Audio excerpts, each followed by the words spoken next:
some soldiers have by innocent people.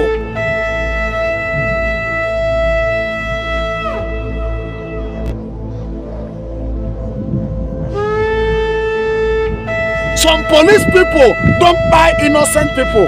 Some lawyer, judge, they have to collect bribe, use their authority, slaughter innocent people. They don't jail innocent people, some lawyers and some judge. Because of the authority, they think they are controlling. That is what John the Baptist said to the soldiers that came to him. Do not carry any false accusation to innocent people. The money that they pay you people, make una manage that money. But don't ever try to harm innocent person or false accusation. That is what John the Baptist said to police and the soldiers that came to him. But right now, you will see some Christian soldiers, some Christian police, some all the security agency, even lawyers, judge.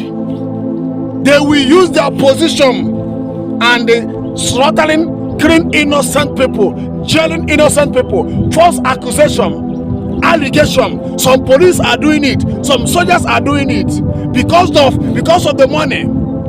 And the person will pay you money. You police, you soldier, you lawyer, you judge, they will give you money. Because of that money, you will jail innocent person, you will kill innocent person, even some security. But listen to me, after you do all those things, one day you will give account of your work. One day you give account of your work. And remember that blood is strong. And after you do all those evil, your children will suffer this. You will suffer this. You cannot slaughter human being that God created. You will think that you will go free. No, you will not go free. You must suffer it. You must suffer it. Yes, whatever a man soweth in this life, you will reap what you sow. If you don't suffer it as a soldier, your children will suffer all this evil that you are doing. Think that you have authority. They have wear you a cloth, that you have authority, that you can do whatever you want to do. Know that you will suffer it, and know that your children will suffer it. Whatever a man soweth on this life, you will reap what you sow. Thou says the Lord. I have spoken.